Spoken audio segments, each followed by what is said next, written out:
Our goal was to, when you grab the controller or keyboard, whatever, and played the game, everything had to feel new. Like it had to feel 100% like this is a new Hitman game. So we, first of all, we changed the control system to have a more elaborate camera control system that is more free, which gives you, since it's a very cinematic game, gives you a lot of possibility of staging your hits and all that, and seeing it from different angles instead of having the stick cam that we had previously. We also developed a new engine, not a patched up previous engine, but a new render engine that now on platforms that supports all kinds of shader models and whatever. We even have these shader models hacked in on PS2. And we have a new script engine, and we have new AI behavior totally made up from the bottom. And all that makes what was the tools that we needed to make the coherent gameplay that we wanted. Like, we have so many new features that if everything was sort of anarchistically implemented, then it would just become too confusing from the player perspective. So things we did to make sure that this wouldn't happen was, like, we had this immensely thorough design document that explained in detail every level, everything, how it had to be implemented, and we've made this very, very elaborate training level.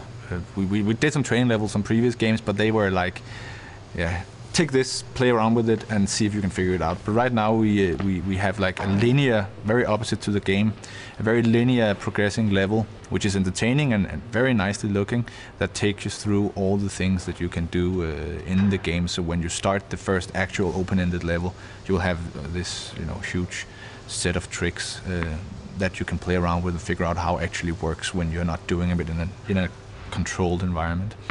There is an enormous amount of details put into the game, both in graphics and in gameplay.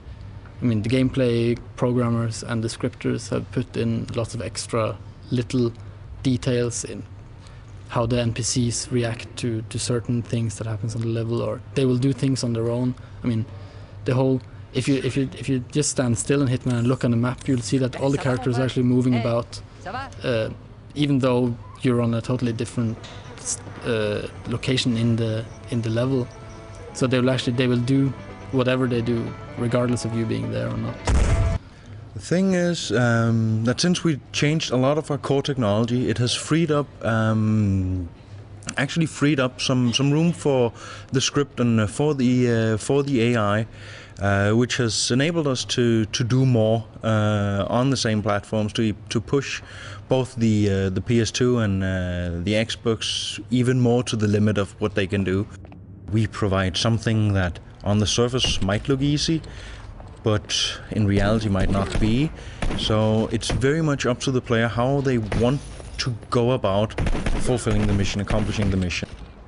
The open-ended part of the gameplay is that once you start out, you're not forced to enter through the front door or sneak around back.